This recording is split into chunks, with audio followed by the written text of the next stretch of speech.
All right, welcome back to Talk Tickers. We are diving deep into another earnings call transcript today. This time, we're taking a close look at LII Auto. Buckle up, we've got a lot to cover. Yeah, we really do. So much going on with this company. Record deliveries, a big push into battery electric vehicles, ambitious plans for AI, and some interesting dynamics in their financials, all in a rapidly evolving and super competitive EV market in China. Yeah, definitely not a dull moment in the world of electric vehicles, especially in China where things are moving at lightning speed. No kidding. So to kick things off, let's set the stage. LII Auto is a major player in China's premium electric vehicle market. They've been known for their extended range electric vehicles, or EREVs, which have a smaller battery and a gasoline engine that acts as a generator. Right, that's kind of their bread and butter so far. It gives drivers that extra peace of mind about range anxiety, which has been a big concern for EV adoption in the past. Exactly. But they're also making a major push into fully electric vehicles, or BEVs. They've got some new models coming out this year that are going to be interesting to watch. Oh yeah, those new BEVs are going to be key for them to really compete in the broader electric vehicle market. It's a crowded space, and everyone is vying for market share. And with their latest earnings call, we got a glimpse into how they're performing, what their priorities are, and where they see themselves going. So without further ado, let's dive into the numbers, the insights, and what it all means for LII Auto's future. Sounds good to me. Let's get into it. Okay, first up, let's talk about their performance in the fourth quarter of 2024 and the full year. In a nutshell, they crushed it on deliveries.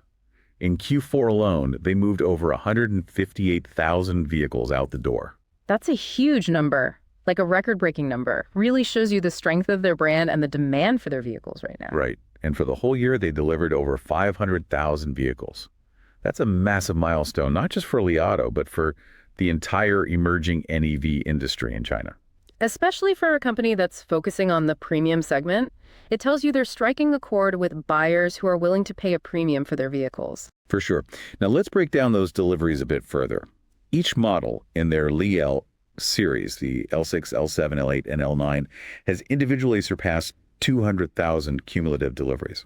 Wow, so every single model in that lineup is a hit. That's pretty impressive. It really is. It shows you the strength of their product lineup and how well they're hitting different segments of the market with each of those models. Yeah, it's not just one model carrying them. They've got a whole fleet of winners. Yeah, it's not just one model carrying them. They've got a whole fleet of winners. Now let's talk money. In Q4, they pulled in RMB 44.3 billion in total revenue, which contributed to a hefty RMB 144.5 billion for the whole year. And they're sitting on a sizable cash pile of RMB 112.8 billion. Okay, so we're talking strong revenue and a very healthy cash position. That gives them a lot of flexibility to invest in growth, R&D, and those new BEV models we talked about. Absolutely. It's like they've got a war chest to really go after their ambitions. Yeah, exactly. They're not just playing defense, they're on the offensive here. Now, here's where things get a little interesting. They're projecting to deliver between 88,000 and 93,000 vehicles in the first quarter of 2025. That's an increase compared to the same period last year. So the growth story continues. More cars out the door. Yep. But their revenue guidance for Q1 2025 is between RMB 23.4 billion and RMB 24.7 billion. Which, if you crunch the numbers, actually suggests a year-over-year decrease. Wait, hold on. More deliveries, but lower revenue. That doesn't quite add up at first glance. Right, and it raises some important questions. One possibility is that they're selling a higher mix of their more affordable models. Yeah, makes sense. Maybe they're trying to reach a wider customer base. Could be strategic to gain market share. Yeah, exactly. Or maybe they're facing some pricing pressure in the market, leading to lower average selling prices. We did see that their average selling price in Q4 was lower due to the mix of models sold and some interest subsidies they were offering. That makes you wonder how sustainable their margins are going to be if they're selling more cars but making less money on each one. That's the million-dollar question. And it's something we're going to dig into a bit more when we look at their margins in a minute. But first, let's zoom out and consider their overall market position. They're the top dog among Chinese auto brands in the RMB 200,000 and above NEV market, with a 15.3% share for the full year 2024. Yeah, that's no small feat.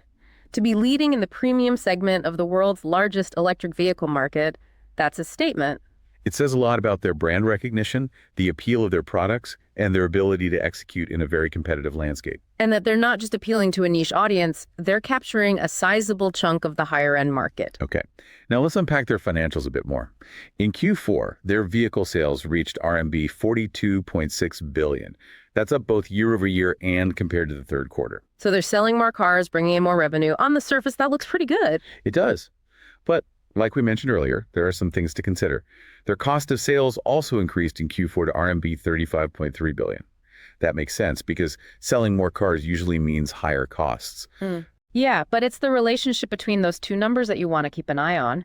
How are those costs scaling as they grow? Are they becoming more efficient, or are those costs eating into their profits? That's an important point, and it leads us to gross profit.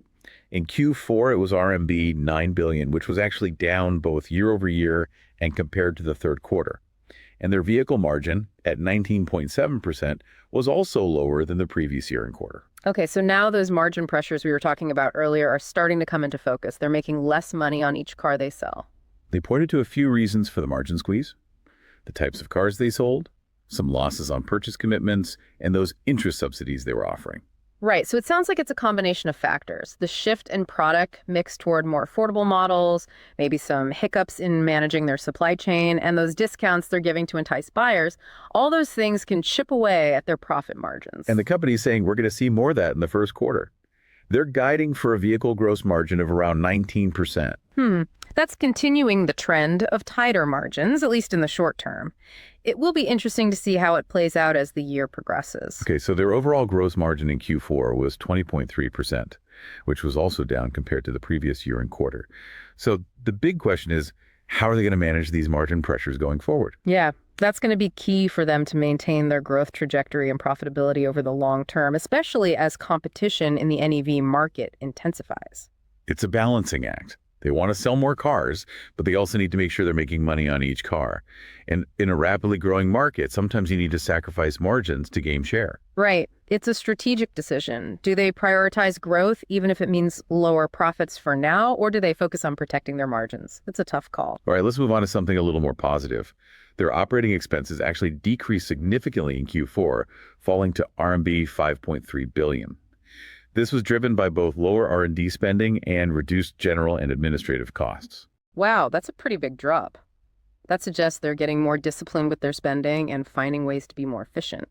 They attributed it to a few things: lower employee compensation and improved operational efficiency.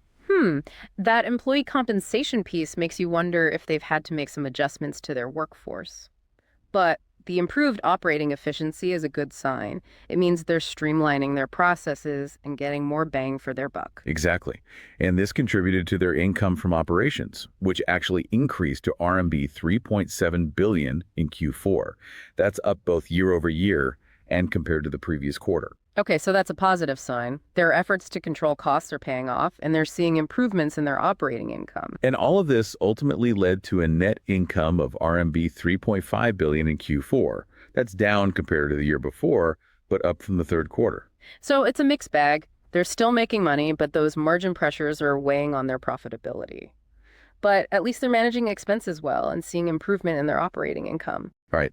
It'll be crucial to watch how they balance growth and profitability in the coming quarters. For sure. Because the competition isn't standing still. It's only going to get more intense. Okay. Now, let's shift gears and talk about their investments in the future. One area where they're putting a lot of resources is research and development, particularly in autonomous driving. In 2024, they spent over RMB 11 billion on R&D. That's a massive investment. It shows they're serious about being a technology leader in the EV space. Yeah, and they're particularly highlighting their dual system approach to autonomous driving. They're combining an end-to-end model with a vision language model, or VLM. So they're not just putting all their eggs in one basket, they're hedging their bets and trying to leverage the strengths of both approaches. The end-to-end model learns directly from the raw data coming from the car's sensors to make driving decisions. It's like teaching a computer to drive by, showing it tons of examples of how humans do it. Yeah, like training a neural network to recognize patterns and make decisions based on those patterns. Exactly. And then the VLM adds another layer of understanding by processing visual information using natural language processing. So it's like giving the car a bit of common sense, helping it understand the context of what it's seeing. It can reason about the driving environment in a more human-like way. For example, it could understand that a pedestrian might jaywalk even if there's no crosswalk. That's really cool. It's getting closer to how humans actually think and drive. And it could make autonomous driving systems much safer and more reliable. They launched AD Max V13 with this end-to-end capability for both highways and city streets. So it's not just for highway driving, it's meant to handle the complexity of urban environments as well. And they've even got an AI feature that visually explains its reasoning. Like it can show you on a screen why it made a certain decision. That's a really interesting feature. It could help build trust with users. Yeah, exactly. Because right now, a lot of people are hesitant about autonomous driving because they don't understand how it works. It can feel like a black box. So being able to see the AI's thought process could make people more comfortable with the technology. And they've rolled out their end-to-end and VLM model to all their AD Max users.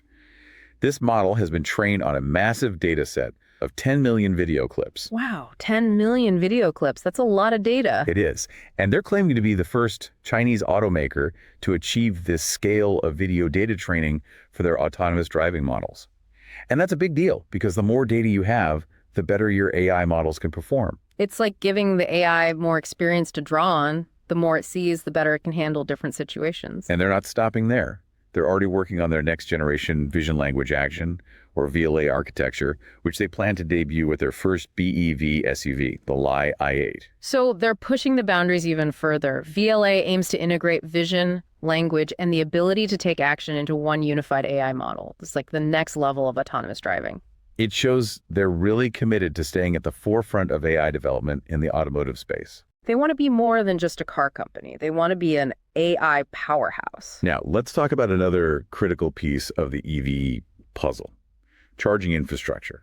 Li Auto has been aggressively expanding their supercharging network, adding 1,420 stations in 2024 alone. That's a massive build-out. Shows they're taking the charging experience very seriously. They're claiming to have the largest highway supercharging network among all Chinese automakers. That makes a lot of sense because if you want people to buy electric vehicles, you need to make sure they can charge them easily, especially on long trips. Right. Range anxiety is a real thing, and a robust charging network is essential to overcoming that. And they're going all in. They're aiming to have 2,500 stations by the time the LII8 launches and a whopping 4,000 by the end of 2025. Yeah, that's a huge commitment. And it's a smart move because as they transition to more BEVs, that charging infrastructure is going to be even more crucial. Absolutely. They're not just building cars, they're building an entire ecosystem to support those cars. And the LII Mega, their luxury electric MPV, can charge up to 500 kilometers of range in just 12 minutes with battery preconditioning. That's insanely fast. That's the kind of charging speed that could really change people's perceptions of EVs. No more waiting around for hours to charge your car. It makes EVs much more practical for everyday use. Now let's shift gears again and look at how they're approaching sales and service. They're strategically optimizing their physical presence.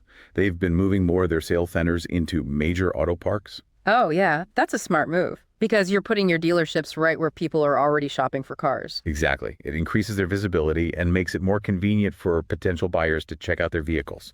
They're also increasing the number of display locations they have across the country. That broader reach is key for brand awareness. And they're expanding into smaller cities, the so-called Tier 4 and Tier 5 cities, through after-sales service partners.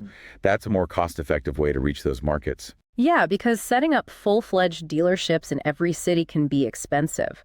Partnering with existing service providers is a smart way to expand their footprint without breaking the bank. And they're using those pop-up stores in shopping malls to get their vehicles in front of more people. It's a good way to generate buzz and grab attention. Yeah, those pop-ups can be really effective, especially for showcasing new models and getting people excited about the brand. Okay, now let's zoom out and look at their international expansion plans. They've already opened an R&D center in Munich, Germany, and they've got service centers in Kazakhstan, Dubai, and Uzbekistan. Wow, so they're going global, setting up shop in Europe, the Middle East, and Central Asia. That's a big step. It shows they're thinking beyond China and looking for new growth opportunities. And that R&D center in Germany is a particularly interesting move. Germany is known for its automotive engineering prowess. Right, they're tapping into that expertise. And it could be a sign that they're planning to adapt their vehicles for European markets. They said they're going to increase their focus on high-growth potential markets in 2025, including Latin America, the Middle East, and Europe. And they'll be working with authorized dealers in those regions. So they're not going it alone. They're partnering with local players who know those markets well. That's a smart approach, especially in the early stages of international expansion. All right, let's wrap things up by looking at their future outlook and strategy. They've got some big plans in the works. They're going to be upgrading their existing models. Keeping things fresh. Innovation is key in the fast-moving EV market. And they're launching those new battery electric vehicles we talked about earlier, the LII8 in July and the LII6 in the second half of the year. That's going to be a major turning point for them, fully committing to BEVs alongside their EREVs. It's a sign of the times. The future is electric. And they believe intelligence is going to be the defining theme of the auto industry in the coming years. So they're going to keep pouring money into AI and R&D. They're betting big on AI. And it makes sense. AI is going to be at the heart of everything in the future of mobility, from autonomous driving to smart cockpits to personalized in-car experiences. And they've got a really bold vision for the future. They want to become a hardware and device manufacturer in the world of artificial general intelligence, or AGI. Whoa, that's a long-term vision. AGI is like the holy grail of AI. It's about creating machines that can think and learn like humans. They're talking about building robots with cognitive abilities, the ability to execute tasks, provide feedback, reason, and make decisions. So they're not just thinking about cars anymore. They're thinking about robots that can do all sorts of things. They envision 3 types of robots. L, autonomous vehicles, which are basically self-driving cars. Yeah, those are going to be a game changer for transportation. Robots that enhance human capabilities, like exoskeletons or assistive devices. And even indoor human-shaped robots. Wow, so they're really thinking outside the box. It's a very ambitious and futuristic vision. Now, let's talk about the competitive landscape. Li Auto is expecting NEV penetration to continue growing rapidly in 2026. But they think the nature of competition is going to shift. Makes sense. As the market matures, it becomes less about convincing people to buy EVs and more about winning them over from the competition. They believe the key differentiators are going to be brand recognition, product quality, technology, and service. Those are the fundamentals. You need to have a strong brand that people trust, great products that meet their needs, cutting-edge technology that sets you apart, and excellent service that keeps customers happy. And they're expecting to see more intense competition in advanced autonomous driving. Yeah, that's going to be the battleground. Every automaker wants to be the leader in self-driving cars. And they think technologies like drive-by-wire systems, which replace traditional mechanical components with electronic controls, And AI-powered cockpits that offer personalized experiences. those are going to become more and more important. It's about creating a seamless and intelligent driving experience. And they're aiming to have a complete product portfolio by 2026 with a full range of both ERVs and BEVs at different price points. So they're going to have something for everyone, from affordable EVs to luxury models. That's going to be key to capturing a larger share of the market. Okay, let's touch on one more interesting idea they discussed. Making money from autonomous driving in the future. They believe that as cars become capable of level 4 autonomy, they'll essentially become driver agents. Like, you could hire your car out to give other people rides when you're not using it. That's a fascinating concept. Your car could become a source of income. It's a potential game changer for the transportation industry. Yeah. And it opens up some interesting new business models. Yeah. And they also talked about how this evolution to autonomous vehicles is likely to lead to all sorts of new in-car software, entertainment, and other services. They could even become like mobile living rooms or offices. It's going to be a whole new world. Finally, let's briefly touch on their LII8 Mega, their luxury electric MPV. It's consistently ranking number 2 in its segment in terms of sales. That's pretty impressive. To be holding that spot in a competitive market segment, it shows there's strong demand for premium electric MPVs. They're aiming for it to stay in the top 3, with annual sales between 10,000 and 15,000 units. It's got a high net promoter score, with customers raving about its ride comfort, smart features, and charging experience. So it sounds like they've got a winner on their hands, and they're continuing to expand their supercharging network to support Mega users, which makes sense if they want to keep those customers happy. Okay, so that was a deep dive into Li Auto's earnings call. We covered a lot of ground, from their impressive sales figures to their ambitious plans for the future. Yeah, we really did. It's clear that they're a company on the move. They're growing fast, investing heavily in innovation, and thinking big about the future. Now, for our usual This Is Not Financial Advice segment, Given Li Auto's aggressive push into BEVs and their focus on advanced AI, here's an outrageous but plausible trade idea for you to ponder. Uh-oh, outrageous. I like where this is going. What if we think about a long position in companies that are major suppliers of high-performance computing chips within China? Think about it. Li Auto's advancements in autonomous driving and those sophisticated AI models they're developing require immense computational power. Oh, yeah. For both training those AI models and running them in the cars themselves, they need serious processing power. Exactly.